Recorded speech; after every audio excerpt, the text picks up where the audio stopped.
कायरा साहब, आप मुझे बताएं कि ये मुनासा के सारे प्रोसेस में पार्लिमान को, सियासी और मजहबी जमातों को भी ऑन बोर्ड किया जाता ताकि अवाम को भी एतमाद आता कि पाकिस्तान किस प्रोजेक्ट का हिस्सा है, किस मंसूबे का हिस्सा है, किस हद तक हिस्सा है? पहली गुजारिश ये है, मैंने अर्ज किया कि हमें पहले तो फलस्तीनियों के बारे में सोचना चाहिए। ठीक। वो क्या सोचते हैं?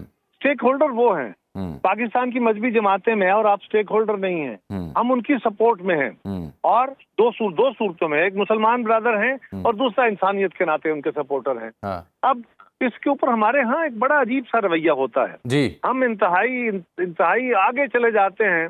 यानी जिस वक्त कमाल अतातुर्क तुर्की के अंदर खिलाफत खत्म करके वहाँ अपनी हुकूमत कायम कर रहा था और अतातुर्क को आज के जो तुर्कश हैं या तर्क हैं वो उसको अपना बाबा मानते हैं जी। बाबा आदम मानते हैं अपनी कौम का, या बड़ा अपना मोहसन मानते हैं। और इधर हम तहरीके खिलाफत चला के तहरीके खिलाफत में खिलाफत बचाने की कोशिश कर रहे थे। वो भाई जिनका स्टेक है पहले उनसे पूछो। यकीनन अगर फलस्तीनियन अथॉरिटी इस बात को तस्लीम कर रही है और फलस्तीन के कई सारे ग्रुप है, खाली फलस्तीनियन अथॉरिटी मतलब सारे मैंडेट के हामिल नहीं है, लेकिन पीएलओ के बाद जो एक्सट्रीमिस्ट विंग है, यहाँ पे यही इशू है हमारा कि हम में से बशमूल मेरे किसी को वहाँ पे ओरिजिनल सेंटीमेंट का अंदाजा नहीं है। हम एक जनरल सेंटीमेंट के तौर पे उनके होने वाले मजालिम की वजह से और मुसलमानों के होने की वजह से एक तवील अरसे से उनके ऊपर मजालिम ढाए जा रहे हैं। हम उस जज्बाती कैफियत में, वाबस्तगी में उनके साथ हैं और दुरुस्त हैं। लेकिन जब इसका हल निकलने लगेगा तो कोई एक फार्मूला इस तरह नहीं होगा। बिल्कुल ठीक। ट्रंप साहब कोई फार्मूला देंगे और उसके ऊपर सारे साइन करो आधे घंटे में, 2 घंटे में, 10 घंटे में और यार इम्प्लीमेंट हो जाएगा। No, there is a gap between lip and cup. और ये काफी लंबा है, थोड़ा सा नहीं है, लेकिन एक इब्तदा तो हो, कोई फार्मूला तो हो जिसको किसी संप में चले। हाँ, मैंने अभी देखा है जी कि ट्रंप साहब ने ये स्टेटमेंट दी है कि हमास को 4 दिन का वक्त है, लेकिन आज जो डार साहब की गुफ्तगू थी उसमें एक बड़ा अहम नुक्ता था जहां वो कह रहे थे कि 8 में से एक मुल्क ऐसा है जिसने हमास की जमानत दी है कि वो इस मंसूबे की मुखालफत नहीं करेगा। हमास ने रॉयटर्स से गुफ्तगू की है, उनके किसी तर्जुमान ने, बगैर नाम जाहिर करने की शर्त के ऊपर। उन्होंने कहा जी हमें टाइम दिया जाए, हम इसके ऊपर सोचेंगे, लेकिन उन्होंने कुछ तहफ़्फ़ुज़ात का इजहार भी अपनी स्टेटमेंट में ज़रूर किया है। जो फ़लस्तीनी अथॉरिटी है उसकी जानब से उसको खैर मकदम किया जा रहा है। जनरल ज़ाहिर महमूद साहब, आपसे बड़ा अहम नुक्ता ये समझना है कि ये जो गाज़ा की सिक्योरिटी का प्लान है, मुस्लिम अरब ममालिक के ट्रूप्स जाएंगे, पुलिस रेज करेंगे, बफर जोन बनेगा, इसका जिम्मेदार कौन होगा? और एक लोगों के जहन में ये भी तशवीश पाई जा रही है कि क्या हमें भी प्रैक्टिकली हमारी फोर्सेस भी ऑन ग्राउंड हो सकती है? जी, बिस्मिल्लाहिर्रहमानिर्रहीम। जामी साहब, thank you very much for the invite और आपके तमाम पार्टिसिपेंट्स को बहुत सलाम। जी देखिए, गारंटी तो इस वक्त जिस तरह की पॉलिटिक्स हो रही है इस वक्त गारंटी तो कोई भी नहीं दे सकता जी, कोई किसी की गारंटी नहीं दे सकता। हैविंग सेड दैट, जो प्रैक्टिकली लाइन होंगी, जो बफर जोन क्रिएट किया जाएगा, जो अभी इस वक्त लाइन ऑफ उनकी इजरायली फोर्सेस की जो लाइन है जहां तक वो एरिया कंट्रोल कर रहे हैं, जिससे एक पीछे जाएंगे और वहां तक वेट करेंगे जो इनके कैप्टिव्स हैं उनकी आज़ादी के लिए जी, तो इंश्योर करेंगे कि वो उसको तो वैसे ही उन्होंने 72 आवर्स दिए हैं कि जब वो मायदे पे अमल शुरू होता है तो 72 आवर्स के अंदर उन्होंने उनको आज़ाद करना है। फिर एक सेकंड लाइन ली जाएगी जी, सेकंड लाइन पे फिर इजरायली ट्रूप्स जाएंगे। अनफॉर्चुनेटली ये फेज है, everyone is compromising on this. फलस्तीन के लोगों की भी इस वक्त मजबूरी है, जो कायरा साहब जिस तरह फेंट कर रहे थे, और बाकी आपको पता है किसकी कितनी कैपेसिटी है, कितनी कैपेबिलिटी, और कौन कितना रिस्क लेना चाहता है। अगर किसी ने डेटरेंस रखनी थी तो शायद कतर वाले इंसिडेंट पे रिस्पांस डिफरेंट होता।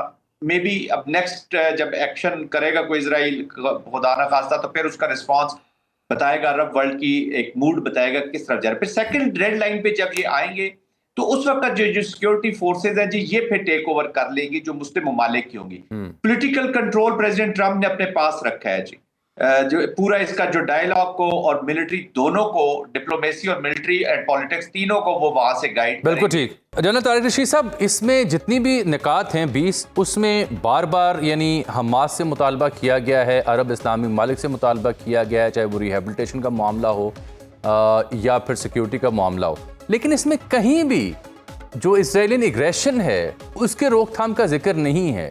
व्हाट इफ़ के हमास इस मुआहदे को मान लेती है, व्हाट इफ़ के अरब इस्लामी ममालिक वहाँ ट्रूप्स भेजते हैं सिक्योरिटी के लिए फॉर टाइम बीइंग, और पुलिस भी उनकी ट्रेन कर देते हैं, एंड मीनवाइल इसराइलियन फोर्सेस कोई वहां पे झड़प करती हैं, व्हाट विल हैपन देन?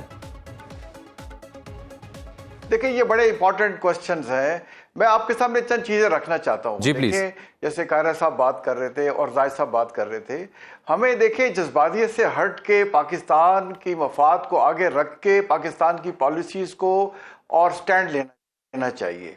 अब PLO देखिए फ़लस्तीन की जो अथॉरिटी है उनके हमारे साथ भी अच्छे तल्लुकात थे और उनके यासिर अरफात से लेकर अभी तक इंडिया के साथ भी अच्छे तल्लुकात। तो और अब अभी तक देखें वो जो PLO है उसको कौन फाइनेंशियल सपोर्ट करता है? उसको अमेरिका फाइनेंशियल सपोर्ट देता है। मिलियंस ऑफ डॉलर आज भी वो अमेरिका से लेते हैं। और हमास को कौन सपोर्ट करता है? हमास को कई अरब ममालिक सपोर्ट करते हैं, नोटेबली कतर सपोर्ट उनको करता रहा। तो देखिए ये रियलिटी है। और ये भी रियलिटी है कि इजराइल को जो इलाका UN मैंडेट के तहत मिला वो सिर्फ 14,500 स्क्वायर किलोमीटर का इलाका था और आज वो 90,000 स्क्वायर किलोमीटर इलाका कब्जा करके बैठे हुए। तो देखें ये दुनिया कम से कम देखें ये दुनिया अभी भी यूनिपोलर वर्ल्ड है और माइट इज राइट हमने देखा गया है। बट ये हमास का जो ऑब्जेक्टिव था, आई थिंक हमास ने अपना ऑब्जेक्टिव अचीव कर लिया है। उन्होंने इजराइल को एक्सपोज किया, उन्हें स्ट्रेच किया और सिर्फ 40 किलोमीटर का इलाका इजराइल जो तीसरा साल शुरू हो गया कब्जा नहीं कर सका। हमास से बड़ा इलाका जो वेस्ट बैंक है जिसका कि 135 किलोमीटर लेंथ है और 40 से 60 किलोमीटर चौड़ाई है, देखिए वहां फलस्तीन के बाकी लोग बसते हैं। और इसका हिस्सा है कि जब ग्रेजुअली, पहले बात तो यह है कि जंग बंद कर दी जाए। देखिए ये एक इंसानियत का मामला है और बिल्कुल सही है कि पहला काम यह है कि जंग बंद करें। दूसरा काम यह है कि हजारों जो वहां ट्रक्स और जो एड ह्यूमैनिटेरियन एड आई हुई है उसको गजा के इलाके में पहुंचाया जाए। ये इंसानियत का देखें अलमिया है। और उसके बाद की बात है कि हमास हथियार डालेगी और इजरायली ग्रेजुअली फेज आउट करेंगे और उसके बाद फिर फलस्तीन अथॉरिटी जो इसमें मेन स्टेक होल्डर है उसने कहा है कि हम 1 साल में फलस्तीन में इलेक्शन कराएंगे जिसमें वेस्ट बैंक का भी इलाका शामिल होगा और गजा का भी शामिल होगा। और इसके बाद में है कि अल्टीमेटली जो मेरे ख्याल में है इजराइल के पास कोई चारा नहीं है कि सिवाय 2 स्टेट सोल्यूशन की तरफ जाने में। तो ये रियलिटीज हैं और हमें जो है जज्बाती से हट के पाकिस्तान के मफाद के तहत बात करनी चाहिए। और उस बिकॉज नेशंस में देखें नेशनल इंटरेस्ट होती है और बाकी जज्बाती ठीक है। हम सारे मुसलमान हैं, हम एक जिस्म की तरह है। हम हर तरह से मुसलमान जहां भी दुनिया में रहते हैं उन्हें सपोर्ट कर मॉरली डिप्लोमेटिकली पॉलिटिकल सपोर्ट करने को तैयार है। बट दुनिया की रियलिटी यह है कि बाउंड्रीज बन चुकी हैं और दुनिया के सिस्टम के साथ आपको चलना होता है। बिल्कुल ठीक। बाखबर रहिए हर जगह हर वक्त बर वक्त। अभी सुनो न्यूज का YouTube चैनल सब्सक्राइब करें और बेल आइकन पर क्लिक करें और जानिए मुल्की और गैर मुल्की हालात व वाक़यात यकीन के साथ।